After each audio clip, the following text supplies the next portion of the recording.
Muy buenos días, bienvenidos a Antes de Mediodía. Preocupación en territorio nacional, el motivo de discordia entre el Ejecutivo y profesionales en salud durante la víspera se hizo realidad. La ley de emergencia sanitaria, que tendría distintas observaciones, sin embargo, y se dio a conocer a través de una publicación en Gaceta Oficial, sin ningún tipo de acto ni transmisión por parte de medios de comunicación estatales. Se anuncian medidas de presión, ya están en vigencia en el Departamento de La Paz y en territorio nacional entrarían en curso a partir de mañana. No solo médicos, sino profesionales en salud, enfermeras, auxiliares, entre otros, estarían apoyando, pero hay una consigna, una advertencia. Si un solo profesional en salud es detenido, se suspende de inmediato la atención en emergencias, es decir, nadie puede resultar afectado porque tienen derecho a la protesta. Vamos a conocer la percepción por parte del secretario de Asuntos Gremiales del Colegio Médico de La Paz, Edgar Villegas, con nosotros en esta oportunidad. Doctor, gracias por atendernos, bienvenido.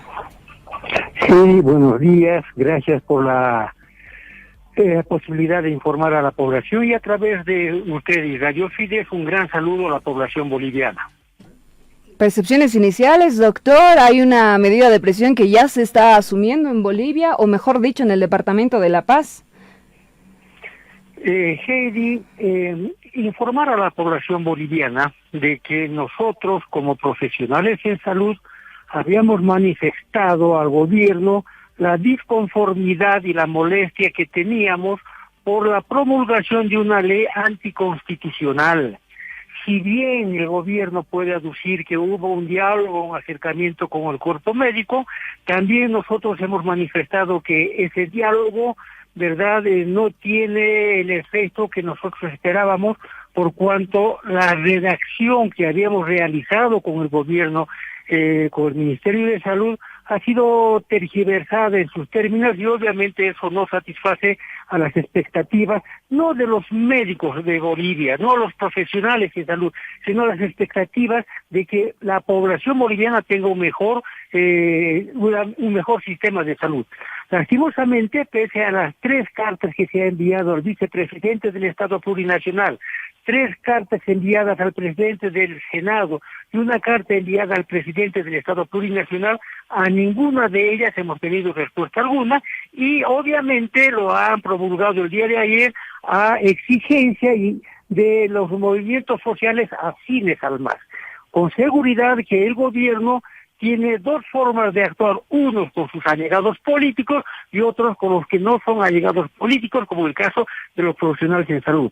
Y las medidas que se han tomado ya las hemos anunciado, Heidi, las hemos anunciado con anticipación, diciéndole al gobierno tengan la capacidad de dialogar nuevamente con nosotros, pues somos una parte importante de la población boliviana en lo que significa salud. Y tienen que hablar con los responsables y con los que conocen salud para poder elaborar una ley que esté acorde a las necesidades de la población boliviana y una ley que esté de acorde a un esquema, a un esquema de poder combatir en forma eficiente el COVID, cosa que no ha ocurrido y no nos toman en cuenta. Lastimosamente el gobierno se desdice cuando el vicepresidente del Estado Plurinacional llama al diálogo, a la concertación, que ha de ser el elemento importante de este gobierno, y eso es puro mentira, lastimosamente es puro mentira. Creo que hoy nuevamente estamos en un camino de un gobierno soberbio que cree que teniendo la mayoría parlamentaria puede hacer de Bolivia lo que quiere, y no es así.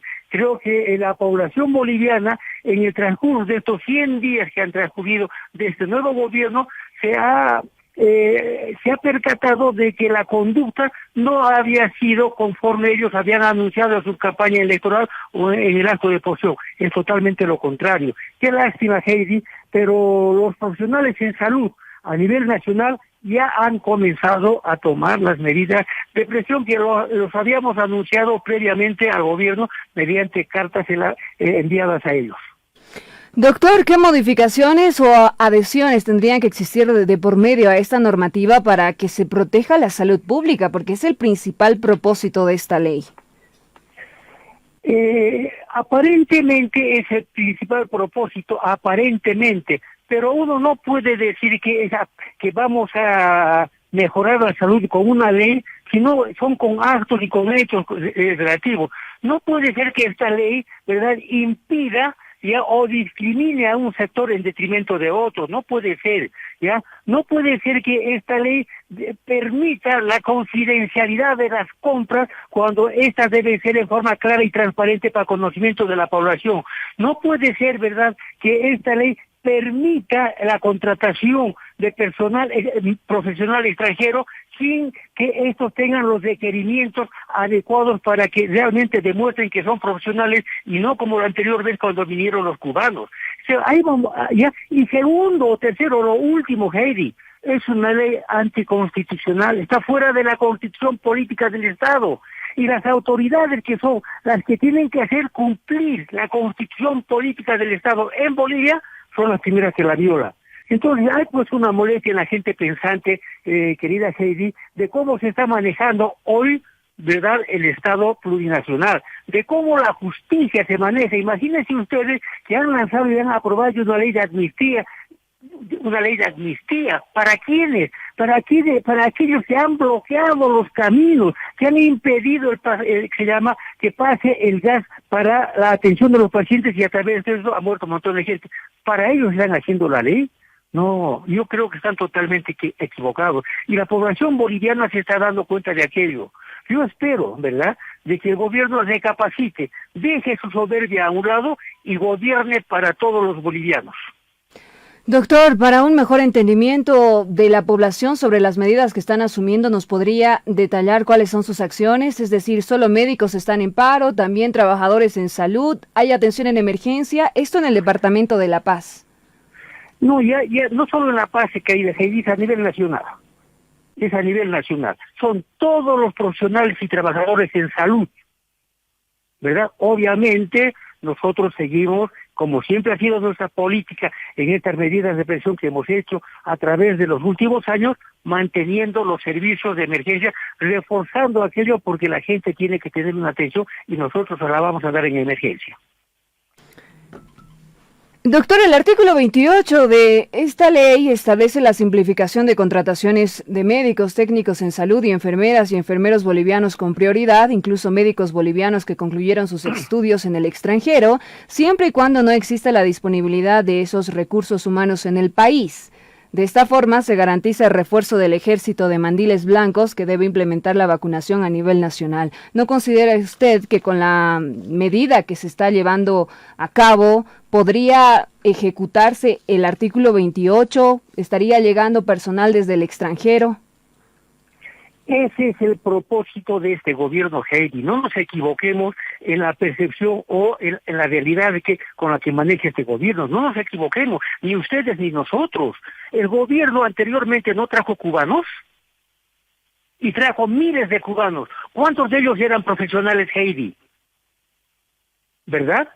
No nos equivoquemos aquello. Nosotros hemos manifestado que sí estamos de acuerdo como profesionales de salud que ante las necesidades y ante la falta de profesionales en Bolivia se contrate médicos especialistas, pero que vengan avalados por sus colegios o sus sociedades científicas y cumplan la normativa legal para el desempeño de sus funciones. Esa es nuestra posición, Heidi. Nunca hemos dicho que no.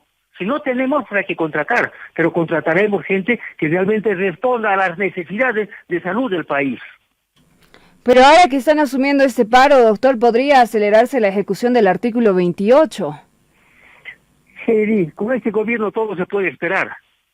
Nosotros hemos manifestado, y yo personalmente, los profesionales en salud no haríamos un minuto de huelga o de paro o dejar de atender a la gente si el gobierno este y el anterior de Evo Morales hubiese cumplido la normativa legal de dotarnos de hospitales, de equipamientos, de medicamentos, de recursos humanos carentes en este momento, ¿ya? Y los únicos que realmente le ponen el pecho y sacrifican su salud y su vida son los profesionales en salud, porque estamos atendiendo a la gente, inclusive a aquella gente irresponsable que sin cumplir las medidas de prevención están haciendo actos masivos donde se contagian y piden a salud. En estas circunstancias pésimas en las que se encuentra el sistema de salud, los profesionales nunca hemos negado la atención a nadie, sea moro o cristiano.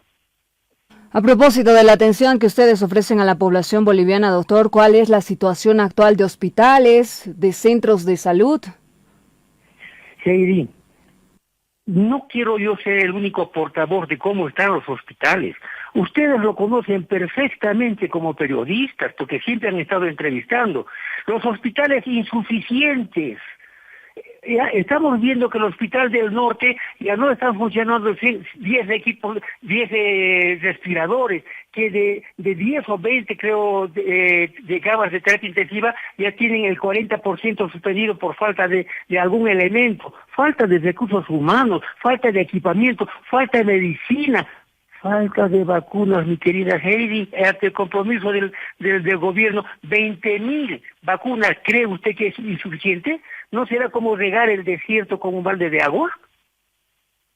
Entonces hay muchas cosas que los que trabajamos y estamos frente a los pacientes los sopesamos todos los días. Obviamente quienes están detrás del escritorio y tienen la autoridad otorgada por el pueblo, obviamente toman medidas que no están de acuerdo a las realidades que vivimos nosotros. Yo quisiera que un día vengan a atender con nosotros los pacientes y se den cuenta en las condiciones que estamos trabajando. Y el momento que vengan y se den cuenta, con seguridad van a agradecer a los profesionales en salud bolivianos que entregan toda su sapiencia y entregan inclusive las perspectivas de vida y salud que ellos tienen. Entonces, seamos claros en la situación. La población boliviana lo sabe. Quienes van a los hospitales a hacer colas inmensas lo saben en las condiciones que están trabajando los profesionales de salud en Bolivia. Doctor, ¿ustedes van a insistir en la posibilidad de un acercamiento con autoridades? Ya para finalizar. Nunca hemos cerrado las puertas del diálogo, porque el diálogo es el mejor camino de encontrar las soluciones concertadas, ya con el único objetivo de servirle a nuestra población, a la gente de nuestro país, son nuestros paisanos, y para ello sí debemos pasar barreras, ¿verdad?, para poder encontrarnos y dialogar y encontrar soluciones adecuadas en el marco de la constitución política del Estado, en el marco de las leyes y en el marco de la gran necesidad que tiene el país de tener un sistema de salud acorde a las necesidades de este gran pueblo valeroso de Bolivia. Doctor Edgar Villegas, secretario de Asuntos Gremiales del Colegio Médico de La Paz, le agradezco estos minutos, le pido que se mantenga atento porque tenemos la contraparte, la versión oficial por parte de autoridades nacionales. Está también con nosotros en esta oportunidad el presidente de la Cámara de Diputados, el señor Mamani, quien ya se enlazó a nuestro contacto vía Zoom. Señor Mamani, gracias por atendernos, bienvenido. Muchas gracias, más bien saludar a usted y mediante su medio, pues saludar al pueblo boliviano. ¿Logró escuchar cuál es la percepción desde el Colegio Médico de La Paz, presidente? Bueno, primero saludar al hermano médico, quien seguramente está en este momento en la trinchera de poder enfrentar esta pandemia de COVID-19. Pero bueno, a veces se da algunas apreciaciones a medias verdades. Si bien nosotros ya se ha comprado como gobierno esto de las pruebas, ¿no? Ya se tiene buena cantidad de lote, pero aquí se suma el lote de vacunas.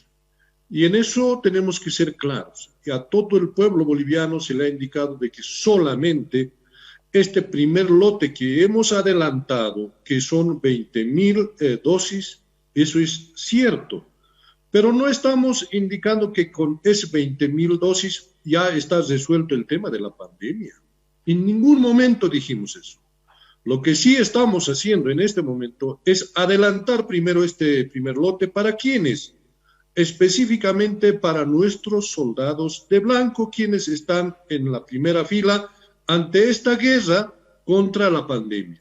Y eso es lo que se está haciendo. Ahora llega un segundo lote, ya más de 500.000 vacunas, y vamos a llegar un cuarto, hasta completar los 15 millones de vacunas, de la que ya está establecido para hacer la compra.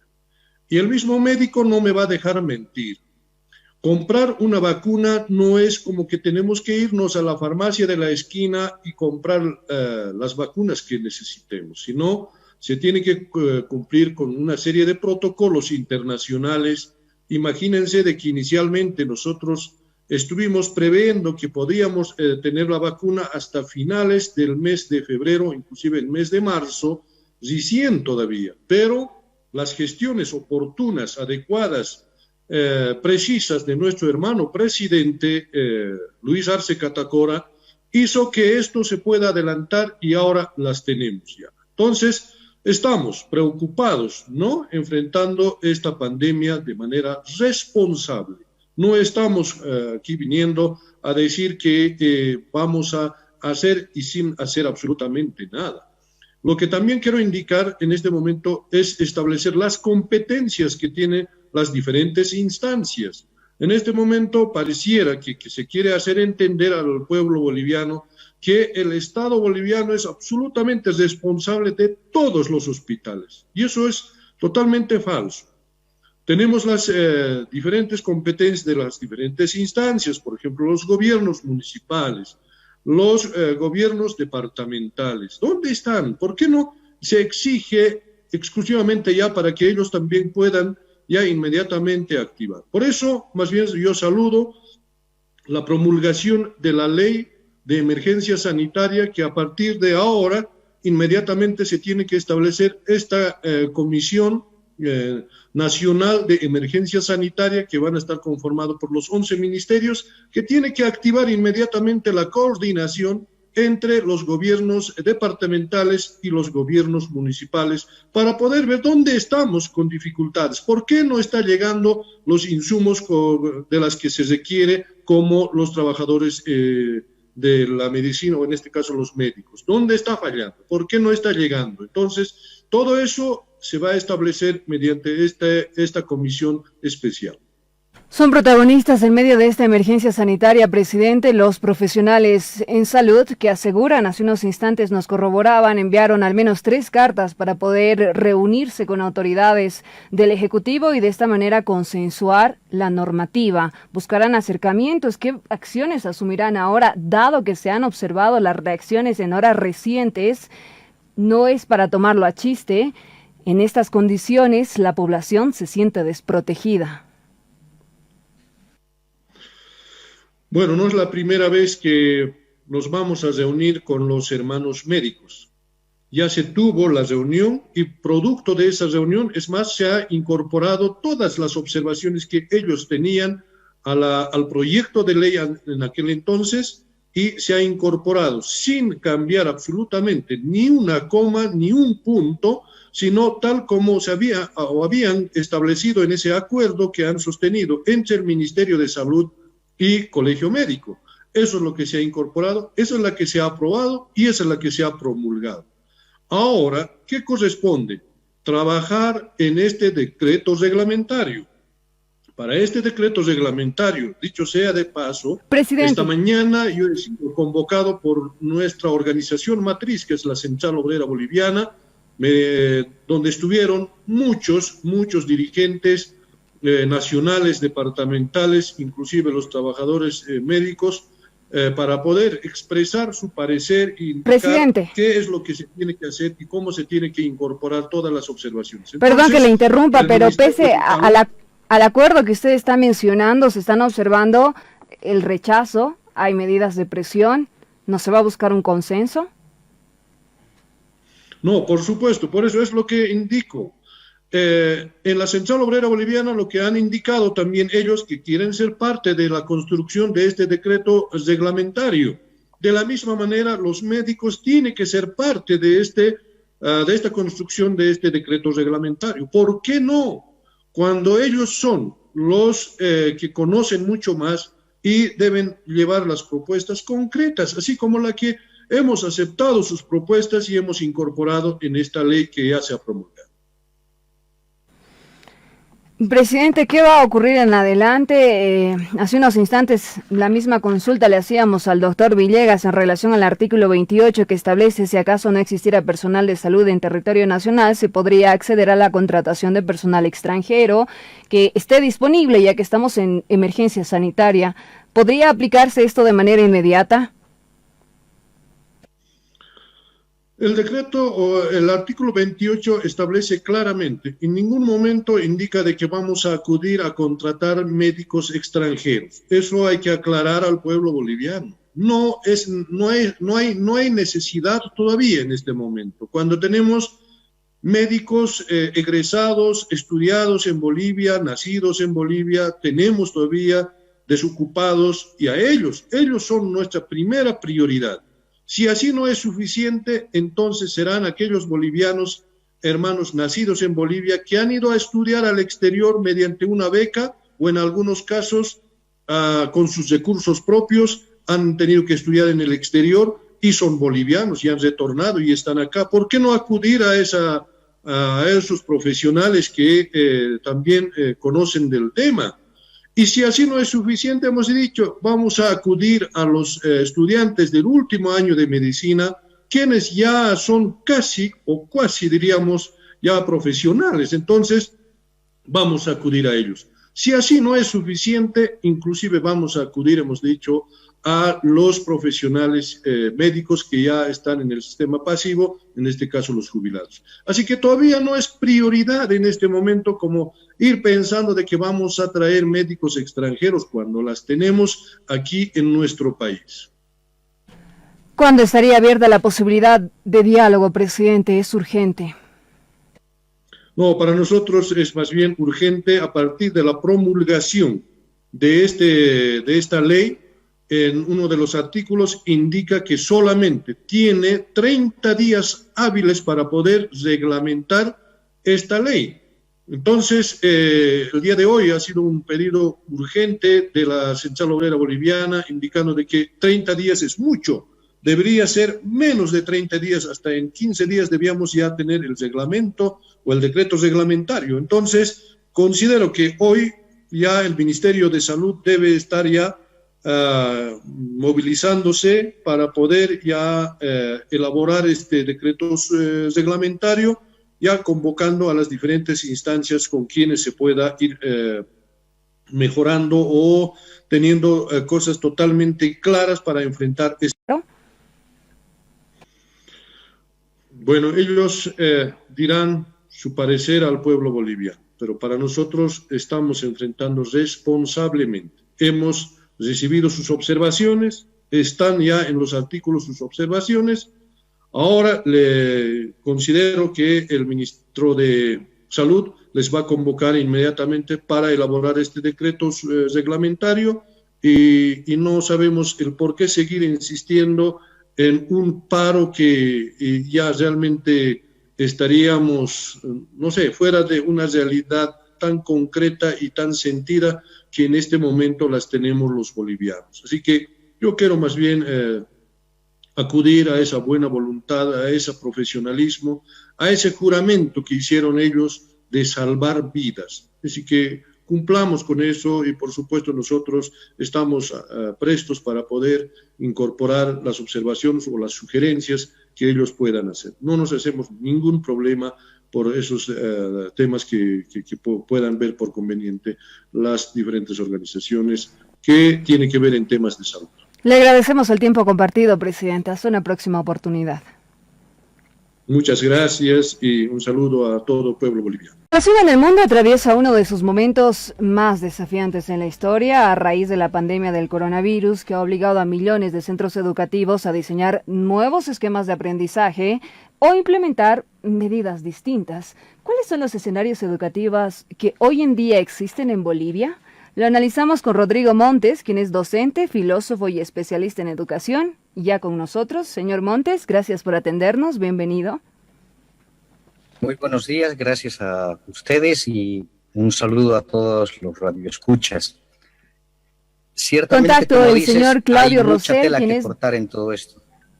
Permítame un segundito, por favor. Voy a saludar a Claudio Rosell, quien es docente de comunicación social en la Universidad Católica Boliviana. También está en este contacto, es parte de la entrevista que vamos a desarrollar. ¿Cómo está, señor Rosell? Bienvenido, buenos días. Hola, buen día. Muchas gracias por tomarme en cuenta y saludo a vuestra audiencia también. Señor Montes, inicio con usted, si me lo permite, por favor, para hacer una evaluación de estas semanas iniciales acá en territorio nacional, en cuanto a educación se refiere. Bien, el tema que me propones es altamente complejo. No sé si lo vamos a hacer rapidito, pero en definitiva podemos ver una sociedad de contrastes, como ya se había venido dando el año pasado, antes de la clausura, luego la desclausura y la recontraclausura. Entonces, una sociedad que intenta levantarse con esto del tema de que es el año de la recuperación de la educación, pero que no acaba de levantar porque falta el tema de instrumentos, falta el tema de una cualificación y una mejora de los contenidos, y probablemente también falta una voluntad dentro de todo esto del área política de poder hacer un acceso irrestricto dentro de la educación, más allá de los esfuerzos que hacen los particulares, ¿no? Porque allí hay que sesgar lo que es convenio y fiscales de los particulares, ¿no? Y dentro de esto también están justamente los avances que va haciendo la Católica y otras universidades en el área de la educación superior. Entonces, si lo tenemos que resumir en algunas palabras, yo diría complejo y complicado. Probablemente Claudio va a ir coincidiendo conmigo o veremos cómo lo va percibiendo, pero creo que también esto es una oportunidad. Tendríamos que verlo como eso, un reto que nos permita lanzarnos a replantear la educación boliviana y no simplemente a quedarnos con los modelos que hemos ido manejando. Una oportunidad de renovación, sin lugar a dudas, señor Montes. Sin embargo, está claro que en especial aquellas familias de escasos recursos no acceden a una educación de calidad. ¿En Bolivia usted considera que la educación digital termina saliendo más caro o es más barato? A la pregunta que me haces, la educación virtual digital es cara. Primero porque las tarifas que hay que pagar, aunque sea con Entel, son bastante altas, ¿no? Por otro lado, tengamos en cuenta que al estar todos conectados y no teniendo una fibra óptica propia del país, esto va a ir saturando cada vez más. El día de ayer, Cotas y Tigo, aquí en Santa Cruz, mandaban la señal de que tenían bajas y que iban a tener problemas en todo este proceso, ¿no? Lo segundo está con el hecho del acceso tecnológico como tal. Los equipos que se cuentan no son equipos de alta gama. La mayoría de las personas podemos acceder a un equipo de gama media o baja y esta satura las conexiones. Y por otro lado, ahí también está el tema de cómo entendemos esto de la educación virtual.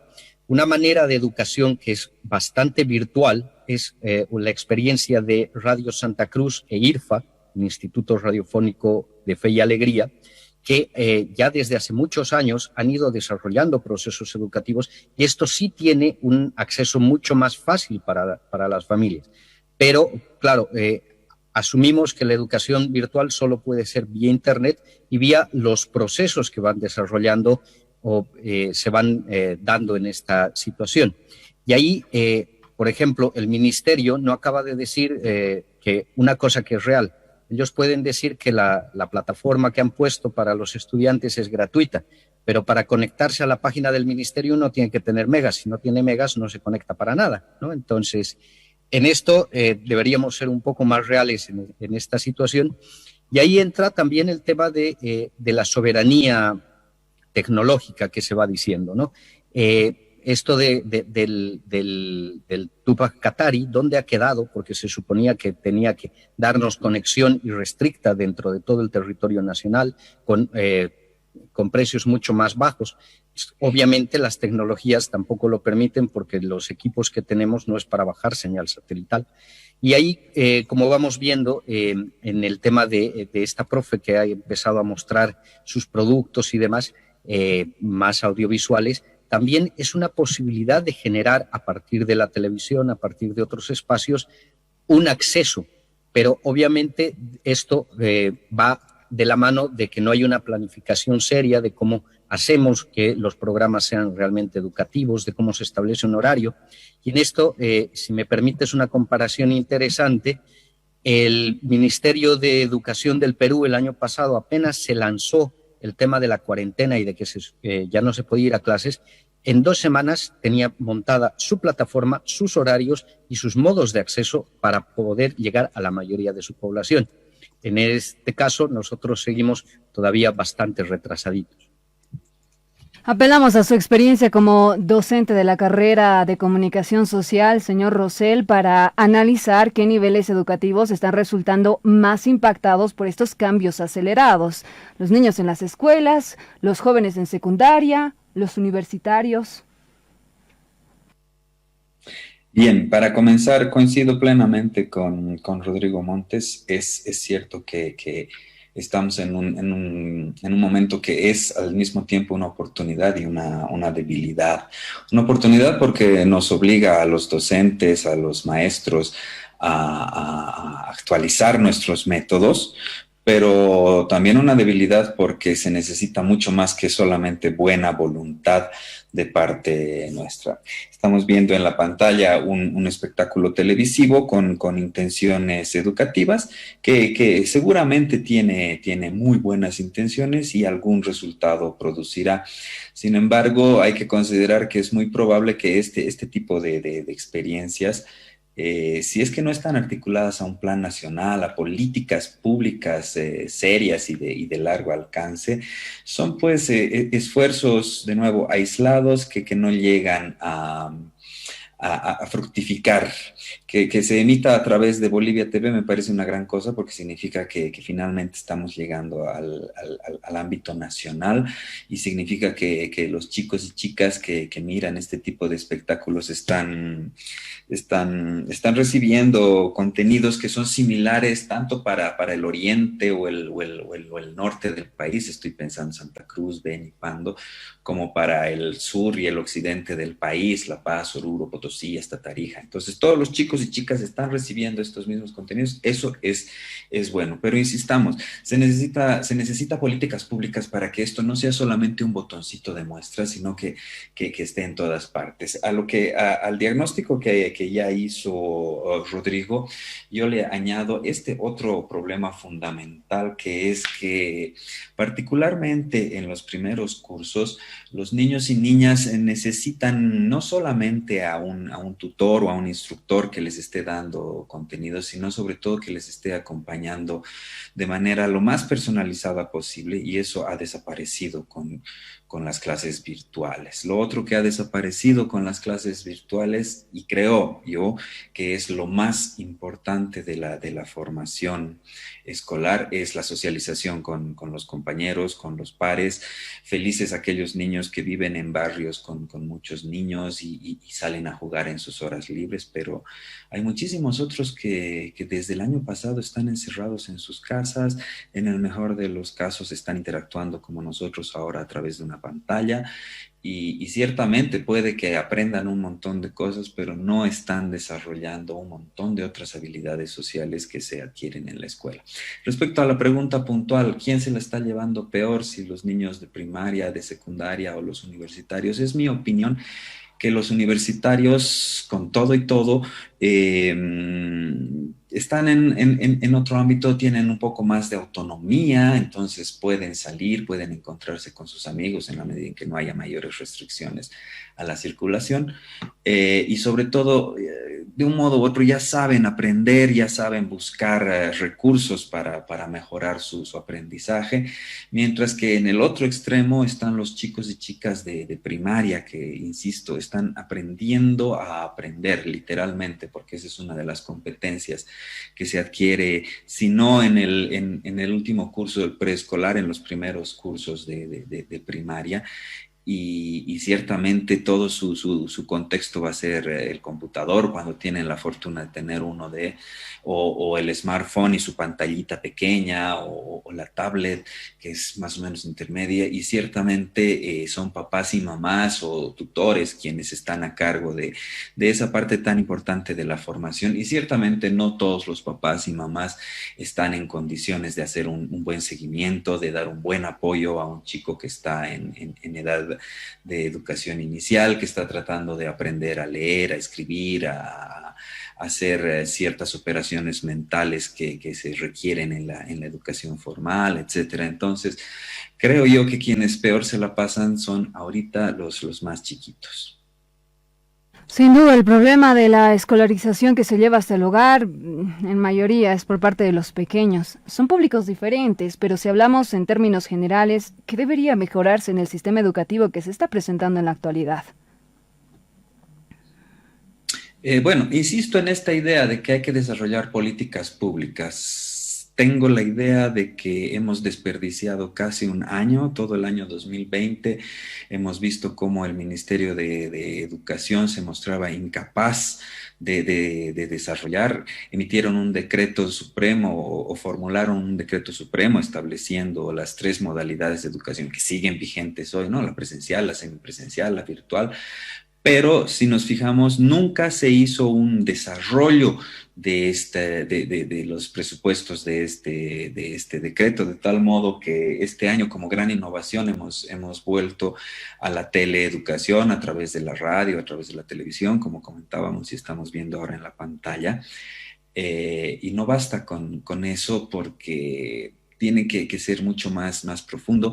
Debería haber muchísimo más trabajo con las y los maestros para, entre otras cosas, ayudarles a desarrollar las habilidades necesarias para la teleeducación. A todos supongo que nos ha pasado un poco, a todos los que nos dedicamos a la docencia, a la enseñanza, nos ha pasado un poco el año pasado cuando empezó la cuarentena rígida, que tuvimos que trasladar todos nuestros contenidos pensados para el aula a estos formatos digitales a distancia, como el que estamos usando ahorita. Entonces, al principio más o menos que funciona, pero ciertamente no es lo mismo estar en el aula y las condiciones ambientales que obligan al estudiante a prestar atención. Ahora, con estas nuevas tecnologías, cualquier estudiante se conecta a la sesión educativa, pero basta con apagar la cámara y el micrófono y listo. Ni siquiera tiene que estar frente al dispositivo, y es algo que pasa con mucha frecuencia, ¿no? De ahí que hay un chiste que circula mucho en las redes sociales, que las clases en Zoom parecen sesiones de espiritismo, ¿no? Andamos preguntándoles a nuestros alumnos: fulanito, ¿estás ahí? Fulanito, responde esta pregunta. Porque efectivamente así, a eso se ha reducido en gran medida la educación, ¿no? Alguien también había mencionado, ahorita no puedo recordar quién, que estamos formando una generación de gente con disfunciones cognitivas serias, porque nuestros estudiantes habrán aprendido muchas cosas probablemente escuchándonos, pero habrán perdido muchas otras que hubieran tenido de haber estado en circunstancias presenciales. Es un aprendizaje por ensayo y error, y claramente los estudiantes se ven desmotivados. Y ya para finalizar, señor Rosell, ¿en cuánto tiempo se podría ver un resultado distinto al ritmo que estamos avanzando? Eso depende de las circunstancias. En el sector público, todos estos procesos toman mucho más tiempo que en el sector privado, porque el sector privado es mucho más específico. Estoy pensando en las medidas que ha adoptado, por ejemplo, la universidad en la que trabajo, que desde el año pasado, desde mediados del año pasado, ya se implementó nuevos mecanismos de contacto, de comunicación con los estudiantes. Pero bueno, es una unidad, que se llama una universidad en cierta medida para sectores privilegiados de la sociedad. Estoy pensando en escuelas públicas, en escuelas rurales, en escuelas más alejadas, donde de verdad, como bien ha apuntado Rodrigo Montes, hay carencias que son mucho, mucho mayores a las que podríamos tener en la ciudad. Entonces hay que pensar que si no nos movemos rápido, si las autoridades del área de educación no hacen lo que tienen que hacer a tiempo, les va a tomar un par de años y ya para entonces tal vez sea demasiado tarde y hayamos perdido unos 2 o 3 años en aprender a enseñarles a los chicos y chicas de una manera diferente a la que teníamos cuando podíamos ir al aula. Le agradezco este tiempo, señor Rosell, y voy a concluir con Rodrigo Montes, especialista en educación, para considerar estas modificaciones mencionadas. ¿Deberíamos de readaptar la currícula que actualmente existe en Bolivia?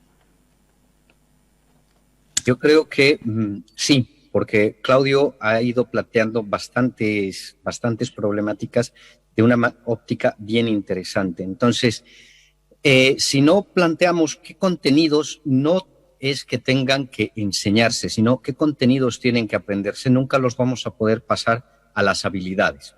Lo segundo que está muy asociado a esto, que también lo apuntaba Claudio, es cuánto estamos formando personas y no simplemente buenos ciudadanos ejecutores de un modelo político o buenos profesionales que ejecuten las labores que tienen que hacerlas, ¿no? Entonces, allí es otro de los escollos que creo que necesita que nos sentemos a pensar como sociedad de qué tipo de persona queremos formar para un futuro no lejano, sino bastante cercano. Y dentro de esto también creo que es necesario, como él bien decía, ir generando políticas públicas que realmente permitan generar espacios en los que las experiencias como la que estamos viendo, las experiencias que se han divulgado el año pasado, no caigan en saco roto y no sean la estrellita del pastel, sino que más bien sea lo general. Y para eso obviamente hay que formar a una nueva generación de maestros y de maestras, porque el uso de las tecnologías siempre es complejo, ¿no? O sea, esto del Zoom, por ejemplo, es una cuestión para este tipo de reuniones, para este tipo de actividades, no cuestiones pedagógicas como tales, ¿no? Entonces, estamos haciendo una serie de chapuzas, como se diría en un español muy castizo, pero no estamos haciendo una reintegración o una reingeniería de la educación. Y en esto yo creo que también necesitamos reentender la labor de acompañamiento de los padres. Y ahí sí coincido en que ellos deberían ser más bien ahorita los ejes articuladores para los procesos de socialización. Entiendo que por el tema de que hay que salir a trabajar y hay que hacer varias cosas es mucho más complejo, pero recordemos que nuestra primera parte de la infancia se da en el hogar, con las personas con las que nos vamos relacionando, y es una manera de ir generando nuevas maneras de habilidades sociales, de habilidades integradoras, de generación de espacios, ¿no? Entonces, esto sí necesita pensarse. Y finalmente, creo que es necesario en esto, aunque parezca un poco extraño, sí pensar en cuánto le dedicamos de presupuesto, ¿no? Porque sin plata esto no se mueve, como bien lo decía Claudio, ¿no? Entonces, no es solo decir voy a poner la plataformita, voy a bajar estos precios con estas cositas, es cómo hago una educación sostenible a largo plazo en la que realmente responda a una lectura de la realidad y no simplemente a la coyuntura y el momento. Gracias por el análisis, señor Montes. Sin duda, los padres han visto afectadas sus rutinas y en especial las mujeres a raíz de esta nueva modalidad. Gracias por el tiempo. Hasta una próxima oportunidad. Escándalo en Perú, una de las regiones latinoamericanas más afectadas por la pandemia, con al menos 44.000 fallecidos y más de 1 millón de infectados. Durante el mes de octubre, 487 personas habrían sido vacunadas con Sinopharm de forma oculta. Ahora los involucrados podrían enfrentar cárcel. ¿Qué detalles más se conocen? En esta oportunidad está con nosotros Drusila Sileri, periodista del canal televisivo ATV. Gracias, Drusila, por aceptar este contacto. Buenos días. Buenos días, Heidi. Espero que me estén escuchando bien. Estamos acá desde Lima. Efectivamente, bueno, estamos viviendo, como el mundo entero, sé que Bolivia también está sumamente golpeado con el COVID. Nosotros, en realidad, estamos ahora viviendo una especie de pandemia, de escándalo por el tema de la vacunación en paralelo, diríamos, de personas Han empezado a salir listas de ciertas personas, de los cuales 25% son funcionarios públicos que habrían recibido la primera dosis o las 2 dosis incluso de esta vacuna sin el conocimiento del público en general. Como acabas de decir, pues tenemos, digamos, en cifras oficiales más de 45.000 muertos, pero en cifras de otro organismo que también es un organismo estatal, estoy hablando de la SINADEF, superaríamos los 100.000. Lo que estamos viviendo en el Perú en este momento es una sensación de desconfianza absoluta y de incoherencia en muchos aspectos, ¿no es cierto? Por un lado tenemos las cifras que no concuerdan, como decía anteriormente, por otro lado tenemos estas autoridades médicas que queríamos pensar que estaban luchando con toda su fuerza desde un país pobre, como viene a ser nuestros países, para conseguir la vacuna para el pueblo peruano, y al final nos vamos enterando que muchos de ellos también se van vacunando. Con el tiempo se va a tener que separar el polvo de la paja, ¿no es cierto? En este momento ha caído un bolsón fuerte, ¿no? Con 487 nombres de personas que han recibido esta vacuna. Algunos yo creo que sí pueden ser totalmente válidos porque son profesionales de la salud, otros no, pero por ahora se les conoce como la lista de la vergüenza. Drusila, ¿cuál es la versión de los implicados? Hay muchas versiones y muchos vienen de diferentes aspectos. Por un lado tienes implicados, como por decir uno que aparece como invitado, que es abogado, que no tiene nada que ver con el mundo del COVID, y dice que a esta persona se le invitó porque no conseguían personas que quisieran pasar por el ensayo clínico. Por un lado, esa es una respuesta. Otras respuestas de funcionarios públicos relacionados a la salud es que justamente ellos han estado en la primera línea todo este tiempo, entonces les ofrecieron ser parte de estos ensayos. Yo creo que va a haber que estudiarse caso a caso, ¿no? Cada uno de estos casos, algunos tendrán unos argumentos sólidos, otros no. Lo lamentable en este caso es, más allá del argumento o la validez que pudiesen tener estas vacunas, es que todo se hizo de manera oculta. Ese es el gran problema. ¿Y los responsables del ensayo? ¿Qué versiones vertieron?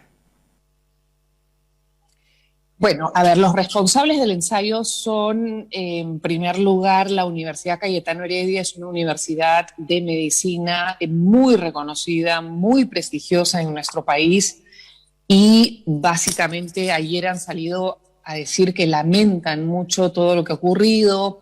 La credibilidad de su institución está quedando por los suelos. Han inmediatamente separado al rector, al vicerrector, porque también se conoció que ellos se han vacunado y me parece que sus familiares también. Han retirado del cargo al jefe de todo el proyecto de investigación de las vacunas. Lo han retirado también porque él se vacunó a su esposa, trajo a su hija desde Alemania para vacunarla.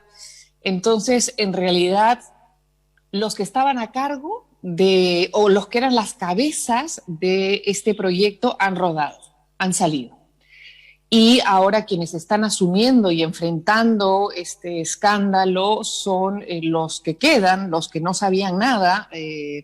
Lo mismo pasa con el propio presidente de la República, ¿no? Francisco Sagasti, no solamente ante los peruanos, pero ayer dio una entrevista a CNN, por ejemplo, en donde él dice que se encuentra totalmente sorprendido, no llega a entender cómo es posible que su ministra de Salud, que tanto nos habló y nos dijo que iba a ser la última en vacunarse porque el capitán de un barco no es el último en abandonarlo, ya se había vacunado, ¿no? Entonces hay un desconcierto al más altísimo nivel, ¿no? Desde el presidente hasta las grandes autoridades de todos estos implicados, y hay un desconcierto al más altísimo nivel masivamente en los peruanos.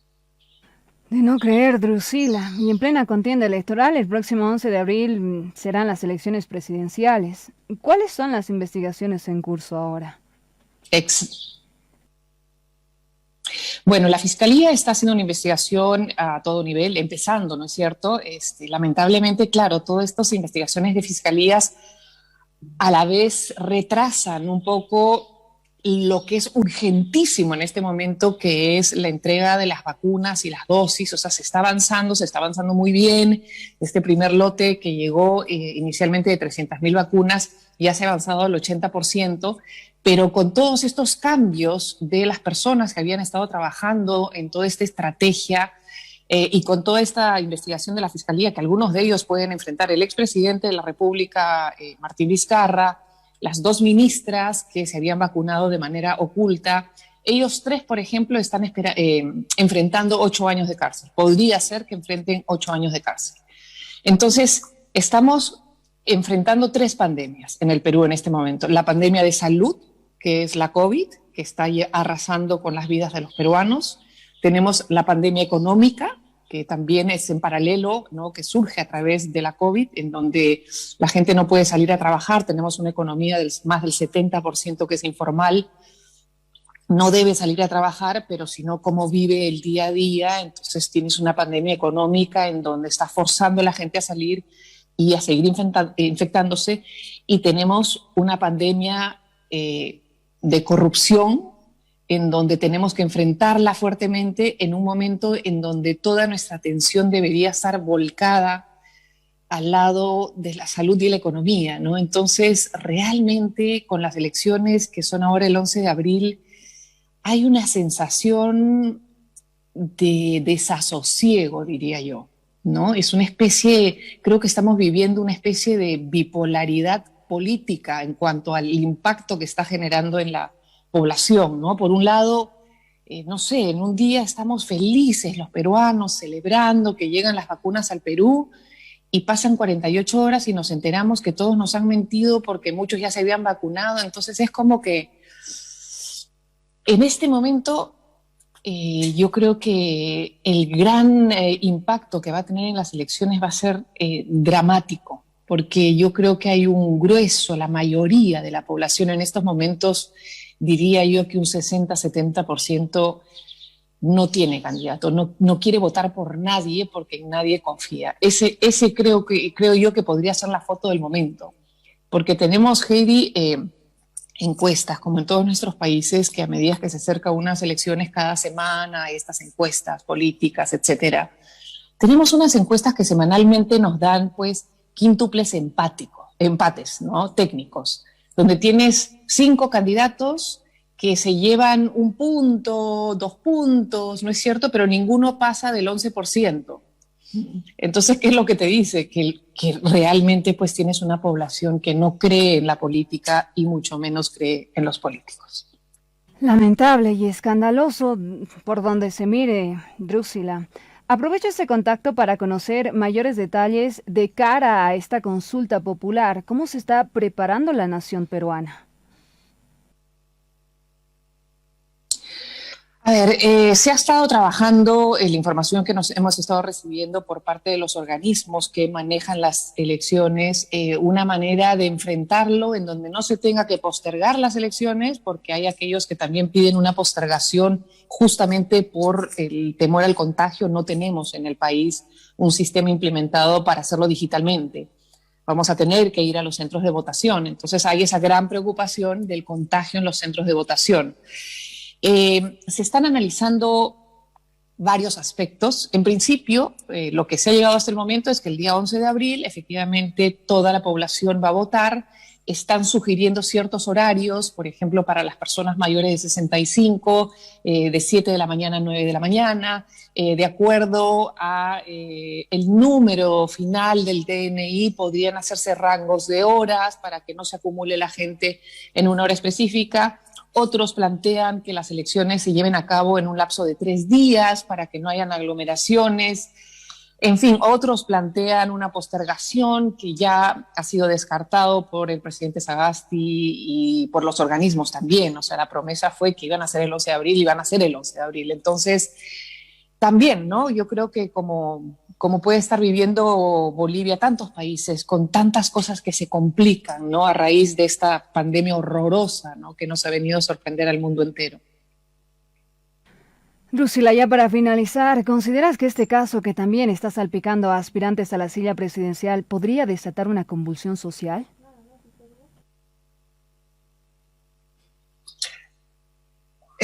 Mira, se desató una convulsión social en el mes de noviembre, cuando en su gran mayoría eran jóvenes que decidieron despertar a la política porque teníamos una clase joven que justamente por haber estado viviendo el Perú con 20 años de estabilidad, de cierta bonanza en el sentido de que no estábamos siendo enfrentados al terrorismo, que mucho tiempo lo tuvimos, a ciertos niveles de inflación espantosos, ¿no? El Perú tuvo un crecimiento bastante sólido por los últimos 20 años, entonces teníamos una juventud bastante dormida en lo que era la política. En el mes de noviembre hubo una convulsión social muy fuerte en donde participaron principalmente los jóvenes, justamente por la salida, por la vacancia del presidente Martín Vizcarra. Ahora, estos jóvenes, que algunos de ellos murieron incluso en estas manifestaciones, que decidieron apostar por ingresar por primera vez a la conciencia política, en su primer experimento, en su primera experiencia, se sienten absolutamente defraudados por el presidente Vizcarra. Entonces, convulsiones las tenemos todos los días, ¿no? Por diferentes razones en diferentes regiones. Somos un país muy diverso, costa, sierra, selva, son como mundos totalmente distintos, entonces convulsiones las hay. De cara a los comicios, sí está empezando a afectar a ciertos candidatos. En general se les afecta a todos porque ya nadie cree en nadie, entonces eso de plano a todos por igual. Pero hay ciertos candidatos que están siendo afectados porque algunos de sus militantes o algunos de sus candidatos al Congreso, etcétera, han sido vacunados en esta lista que se le llama la lista VIP, ¿no? Entonces a ellos se les va a afectar más, digamos, con este escándalo, ¿no? Y mientras tanto, pues, lamentablemente, el oxígeno que tenemos en el país no alcanza para los enfermos, no hay camas UCI suficientes, y si las hubiera, no hay personal médico suficiente. Entonces, la situación es sumamente preocupante, sumamente delicada y yo diría muy complicado de visorar qué va a pasar de acá al 11 de abril. Bueno, Drusila, yo te agradezco estos minutos. Lamentable lo que se está viviendo allá. Esperemos que no tenga conclusiones aún más severas. Muchas gracias. El impacto es a nivel internacional y teníamos que analizarlo. Gracias por este tiempo. Así. Gracias, Heidi, a ti. Muchas gracias. Un abrazo.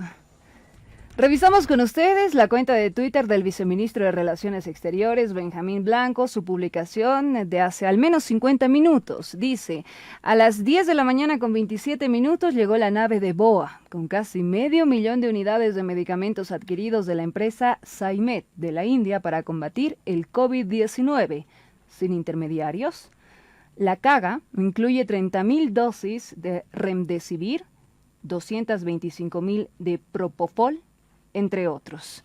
Vamos a conocer los detalles junto a Víctor Hugo Aguilar tras esta pausa. Llegada de medicamentos a territorio nacional para combatir la COVID-19. Hace solo unos instantes y encabezados por el Ministerio de Salud se brindaba una conferencia de prensa desde el Aeropuerto Internacional de Viru. Vamos a insistir en nuestro contacto con Víctor Hugo Aguilar, director general de la Central de Abastecimiento y Suministros de Salud, para que nos pueda explicar el cronograma de distribución, la manera en la cual llegaron estos insumos, cuánto se pretende generar a un futuro, los acuerdos que existen a nivel internacional, entre otros detalles. Estuvo presente en esta rueda de prensa y es por ello que no logró atendernos. Sin embargo, continuamos insistiendo.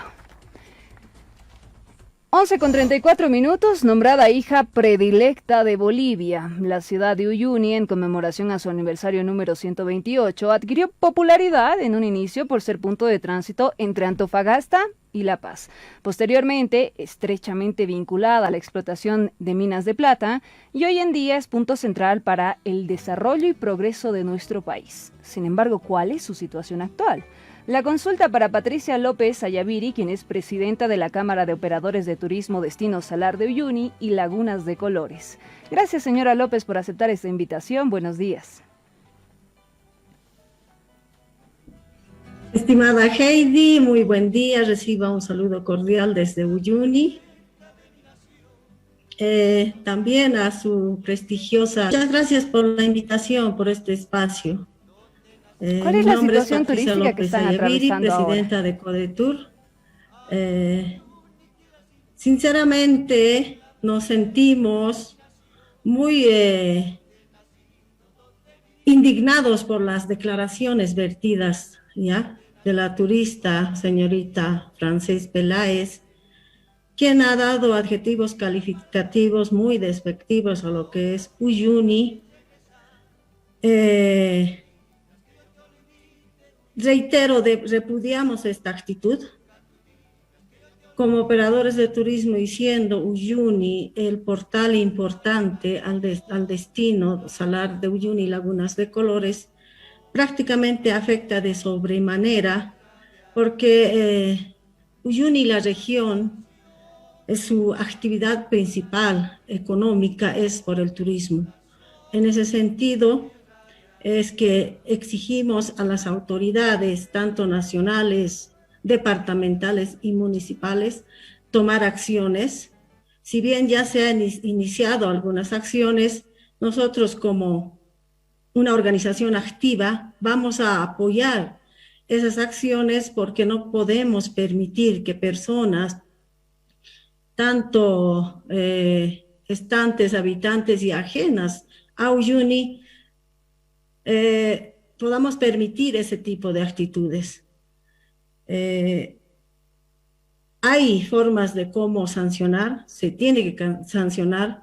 Bien menciona también la 292, que todo turista tiene la obligación de respetar, ¿no?, la forma de vida, su cultura, sus atractivos turísticos, naturales y culturales. En ese sentido, esperamos que las autoridades correspondientes puedan tomar cartas en el asunto, estimada Heidi.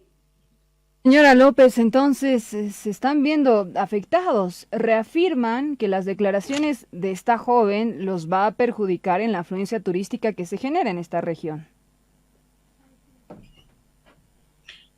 Sí, evidentemente, si bien el turismo recién se está reactivando, estamos luchando contra viento y marea porque no es fácil la reactivación, y con este tipo de declaraciones prácticamente afecta de sobremanera a la reactivación del turismo, porque no ha sido fácil y no es fácil volver a generar como antes se estaba haciendo, si bien estamos con el mercado nacional y agradecemos bastante a nuestra misma gente que valora el atractivo que tenemos, pero repudiamos nuevamente esto que podía hacer que las personas que quieran venir a visitar Uyuni y sus alrededores y el Salar mismo podrían cambiar de dirección, de opinión o de destino. Es por eso que nos sentimos y nos vemos muy afectados como operadores de turismo y por ende toda la población, porque, como decía, la economía rige en torno al turismo en esta región. Para conocer la magnitud de este material que se hizo viral, señora López, ¿cuáles son los atractivos principales de Uyuni? Bueno, obviamente está el Salar de Uyuni y las Lagunas de Colores, un destino ya muy posicionado que miles de turistas, tanto nacionales e internacionales, vienen por la maravilla que hay, ¿no?, es el Salar de Uyuni. En función a eso está todos los atractivos. Uyuni obviamente tiene sus encantos también y el Salar es lo más potencial en estos momentos, en este destino. Señora López, durante la víspera el alcalde también de Uyuni se pronunciaba mencionando que muy probablemente las versiones emitidas tras darse a conocer este video hayan sido resultado de un momento de indignación. Por ello abrió la posibilidad de que esta joven pueda visitar Uyuni para demostrarle la importancia que tiene en territorio nacional. Usted, como representante de la Cámara de Operadores de Turismo, también hacen esta invitación. Así es, no solamente a ella, ¿no? En esta oportunidad quiero hacer extensiva nuestra invitación a todas las personas que quieran visitar esta mágica tierra encantadora, como decía, que tiene un atractivo potencial a nivel nacional. Le invitamos a que pueda venir a todas las personas y conocer su historia de esta ciudad y sus alrededores, porque Uyuni como ciudad tiene muchos denominativos a través del tiempo. A nivel nacional se le han dado reconocimientos como la hija predilecta de Bolivia, ciudad benemérita, capital del Dakar, etcétera, etcétera. En ese sentido es menester, ¿ya?, hacer precedencia de que Uyuni tiene mucha historia, es una ciudad muy acogedora y en ese sentido estamos nosotros haciendo la invitación como operadores de turismo también, porque si bien esta pandemia nos ha golpeado de sobremanera, nosotros como operadores hemos hecho toda la intención de poder reactivar el turismo en esta región, cumpliendo con la normativa vigente y los protocolos de bioseguridad. Queremos hacer de este destino un destino seguro, que vengan visitantes que no tengan ese temor del contagio por esta pandemia. Por eso mismo hemos trabajado bastante y la mayoría de los operadores de turismo que han reabierto sus oficinas cuentan con el certificado bioseguro. Se conoce que la denuncia contra la joven, amparados en la ley contra el racismo y toda forma de discriminación, se presentaría hoy ante la Fiscalía. ¿Se saben mayores detalles? ¿Ustedes estarán presentes? ¿A qué hora será? No, hasta el momento no hemos tomado un contacto directo, pero sí hemos demostrado nuestra predisposición de apoyo en la medida de nuestras posibilidades como organización.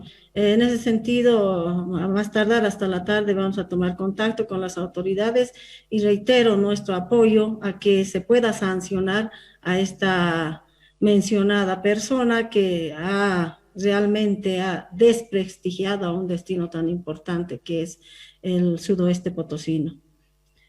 Le agradezco este contacto. Aprovechar en esta oportunidad, nosotros como organización activa, viva, hemos emitido un pronunciamiento a la opinión pública. Obviamente esto también está en las redes sociales. Tal vez permitirme dar una lectura, si fuera posible. Claro, adelante. Ya, está bien. A la opinión pública, la Cámara de Operadores de Turismo Codetur Uyuni, quienes a lo largo de las últimas décadas nos sentimos orgullosos de trabajar y tener nuestra sede de operaciones en la ciudad de Uyuni. Hermosa tierra de oportunidades y cuna de artistas. Como ser Apolinar Camacho, autor del segundo himno nacional de Bolivia, Luisa Molina, entre otros que llevan el nombre de esta tierra y quienes más allá de criticar aportaron con arte reconociendo el valor de esta tierra bendita. En relación a la difusión de un video desatinado emitido por una ciudadana boliviana de nombre Francés Peláez sobre la valoración prematura de la ciudad de Uyuni, tenemos a bien de manifestar lo siguiente. Uyuni, conocida también como hija predilecta de Bolivia, ciudad benemérita, capital natural del sudoeste potosino y principal centro de distribución turística de Bolivia, entre otras denominaciones que fueron dadas a lo largo del tiempo. Y de manera justa, esta tierra pujante que siempre brindó cobijo a toda persona que tenga las agallas y astucia de formar parte del desarrollo del país a través del desarrollo del turismo. La ciudad de Uyuni merece ser conocida a fondo, saber de su historia y entender el porqué de sus anchas callecitas para no cometer errores básicos de apreciación de esta tierra. Uyuni a la fecha está viviendo una de las etapas más duras en su economía debido a secuelas que aún vivimos con el COVID-19 y actitudes de desprecio no colaboran en la reactivación del turismo. Es momento de ser propositivos. Aceptamos críticas, pero siempre y cuando se enmarquen en principios de respeto. Finalmente, no podemos dejar pasar por alto este tipo de situaciones, peor aún cuando vienen de compatriotas, por lo que solicitamos a las autoridades nacionales, departamentales y municipales iniciar cualesquiera sean los argumentos legales para que este tipo de malos momentos no se repitan y más aún, perjudiquen a nuestro trabajo y dañen la imagen turística de Bolivia en general. Es dado el día 17 de febrero del año en curso. Bueno, ese es el pronunciamiento que hemos sacado nosotros como organización en vista de que, bueno, estamos siendo afectados como municipio turístico, como una región que es valorado por propios y extraños por su inmenso salar que tenemos en esta región. Gracias, señora López. Ya para resumir a la audiencia, la jovencita mencionó que Uyuni es un lugar muy, muy feo. Posteriormente pidió disculpas, sin embargo las mismas no fueron aceptadas. Autoridades señalan, no puedes criticar a una región por la mañana y por la tarde hacer como si nada hubiera pasado. Valoramos el pronunciamiento, le agradecemos estos minutos y también hacemos seguimiento a las conclusiones que se vayan a generar. Gracias, señora López.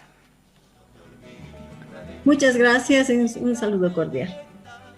Uyuni es una de las regiones más importantes del país, es centro de distribución de los trenes que transportaban mineral en su camino a los puertos del Océano Pacífico, además de los numerosos atractivos turísticos mencionados por la presidenta de la Cámara de Operadores de Turismo, pues se tiene que recalcar el aporte que año tras año genera a territorio nacional. Última pausa y enseguida volvemos. Sergio Fernando Ascarrons desapareció a días de Navidad, siendo precisos el 20 de diciembre del 2020. La madrugada de hoy su cuerpo sin vida fue hallado y hace minutos atrás desde la FELCC La Paz daban a conocer en conferencia de prensa a los posibles autores de su muerte. Escuchamos. Fernando Ascarrons formaliza denuncia en dependencias de la Fuerza Especial de Lucha contra el Crimen por la desaparición de personas. Una vez sentada la denuncia, la policía realiza todos los actos investigativos a objeto de poder dar con el paradero del señor Fernando Ascarrons. Es por ello que se realizan y se toman declaraciones de la familia, amigos, se realiza el patrullaje a través de cibercrimen para poder detectar algunos mensajes que la familia venía recibiendo, como también se ha infiltrado personal policial encubierto en los distintos lenocindios que se encuentran principalmente por la calle Capitán Ravelo y otros lugares donde la víctima frecuentaba. Siguiente.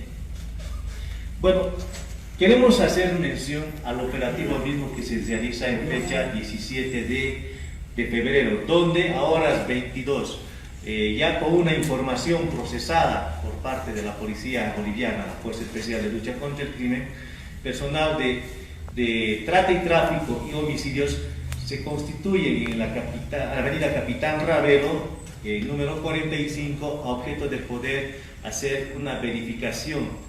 En el lugar se pudo constatar de que existía una tarima con un tubo central que ustedes pueden observar en imágenes, donde se observa de que esta tarima tenía unas dimensiones y una altura de 40 centímetros aproximadamente, donde los que victimaron al señor Fernando Ascarrons enterraron en el lugar.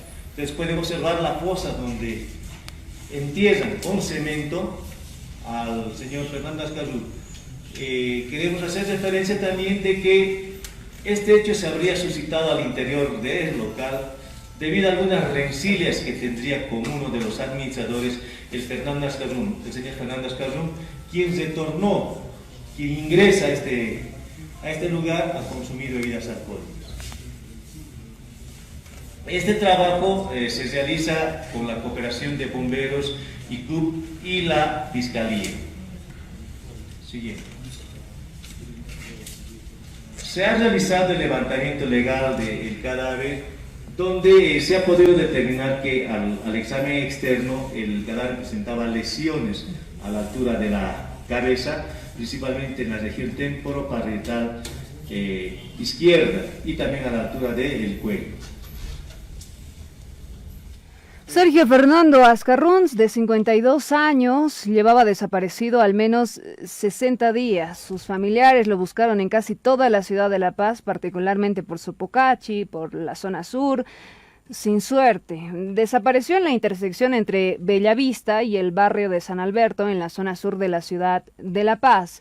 De acuerdo a versiones de su círculo cercano, en aquel momento estaba vestido con una chamarra azul oscura, pantalones oscuros, polera ploma, tenis blancos, con una altura de 1,78 m, con el cabello castaño y los ojos verdes. Sus familiares daban a conocer líneas telefónicas mediante las cuales la población, si tenía algún tipo de detalles, podía contactarse. Durante esta madrugada, su cuerpo sin vida fue hallado enterrado en un lenocinio del centro de la ciudad de La Paz, según las primeras investigaciones. De acuerdo al capitán Ravelo, se logró realizar la exhumación de ese cadáver, que se encontraba enterrado en posición fetal, lateral derecha. En el examen externo se observó que presenta lesiones a la altura del parietal izquierdo y a la altura del cuello, producidas por algún objeto contundente que podría ser una picota. Hasta el momento se arrestó con fines investigativos al portero del edificio donde se encontraba el cadáver, y las investigaciones van a continuar. Desapareció el pasado 20 de diciembre del 2020 y hasta ahora no tenemos ninguna declaración por parte de sus familiares. Hace un par de días se informaba que porque un fiscal se enfermó con COVID-19, cambiaron a 2 de sus investigadores en la Fuerza Anticrimen de la zona sur, y desde el viernes 12 de febrero la FELCC Central de La Paz tomó el caso para dar con su paradero.